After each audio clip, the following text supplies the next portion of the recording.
ఆటగారి ఆట కట్టినట్టేనా? అడ్డగోలుగా వాగితే అధోగతి తప్పదా? యూట్యూబర్ ప్రపంచ యాత్రికుడు నా అన్వేషణ సోషల్ మీడియాలో యాక్టివ్గా ఉండే వాళ్ళందరికీ ఈ పేరు తెలియంది కాదు. ఈయన బెట్టింగ్ యాప్స్ ప్రమోషన్లపై ఊగిపోతూ వీడియోలు తీసి సబాష్ అనిపించుకున్నాడు. ఇక అదే ఊపులో ఈ ప్రపంచ ఆటగాడు తెలంగాణ అధికారులపై కూడా బెట్టింగ్ బాంబ్ పేల్చాడు. సరే, పేల్చితే పేల్చాడు, మరి ఆధారాలు చూపించాడా అంటే ఆన్సర్ లేదు. ఇదిగో ఆధారాలంటూ ముందుకొచ్చాడు, కానీ అందులో పసలేదు. మరి చీమ పుట్టలో వేలు పెడితే కొట్టకుండా ఉంటుందా? పోలీసుల్ని గిచ్చి జోల పాడితే ఊరుకుంటారా? వాళ్ళు పలు సెక్షన్ల కింద నాన్ బెయిలబుల్ కేసులు పెట్టారు. ఇక దేవుడు నోరిచ్చాడు కదా అని ఏది పడితే అది వాగితే ఊరుకుంటారా? దేవుడు మాట ఏమో గానీ ప్రజలు మాత్రం అస్సలు ఊరుకోలేదు. హిందూ దేవుళ్లను దూషిస్తూ మనోడు చేసిన వీడియోలపై అందరూ కన్నెర్ర చేశారు. అంతవరకు ఎవరైతే సపోర్ట్గా నిలిచారో వాళ్లే చీకొట్టారు. సుమారు 10 లక్షల మందికి పైగా సబ్స్క్రైబర్స్ మనోడిని అన్ఫాలో చేశారు. ఇన్స్టాగ్రామ్లో అన్వేష్కు సుమారు 1.8 మిలియన్ల ఫాలోవర్స్ ఉండేవాళ్ళు.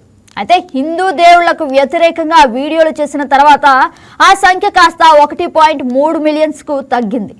కట్ చేస్తే లేటెస్ట్గా మరో ఝలక్. అన్వేష్ వీడియోలు మత విద్వేషాలు రెచ్చగొట్టేలా ఉన్నాయంటూ హైదరాబాద్ సిసిఎస్ పోలీసులు అతని ఇన్స్టాగ్రామ్ ఐడిని తొలగించాలంటూ మేటా సంస్థకు లేఖ రాశారు.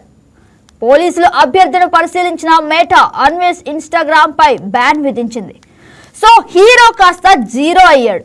ఇక మనతో మాట్లాడడానికి మా ప్రతినిధి ఈశ్వర్రావు ముమ్మిడివరం నుంచి మన లైవ్ లోకి వస్తారు. Good morning Eswar Rao. ఈశ్వరరావు, చెప్పండి, అసలు సోషల్ మీడియా స్టార్లకు ఉండాల్సిన అర్హత ఏమిటంటారు?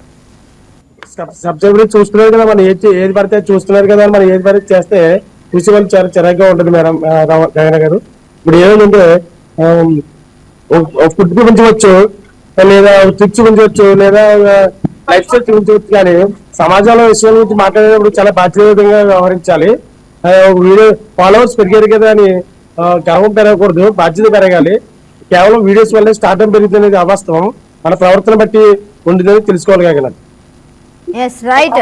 మీరు ఏదైతే చెప్పారో అది నిజంగా వాస్తవం. కులమత రహిత సమాజం తీసుకురావాలని ఒక పక్క ప్రభుత్వం అనేక విధాలుగా ప్రయత్నిస్తుంటే, కుల మతాల మధ్య చిచ్చు పెట్టే విధంగా ఇలాంటి యూట్యూబర్స్ అయితే మన ముందుకు వస్తున్నారు. వాళ్ళకైతే సరైన దారిలో పెట్టాల్సిందిగా మనం ట్రై చేస్తూనే ఉన్నాం. Yes, thank you Eshwarrao. ఈ వీడియో మీకు నచ్చినట్లయితే లైక్ చేయండి, షేర్ చేయండి, మా ఛానల్ కి సబ్స్క్రైబ్ చేయండి.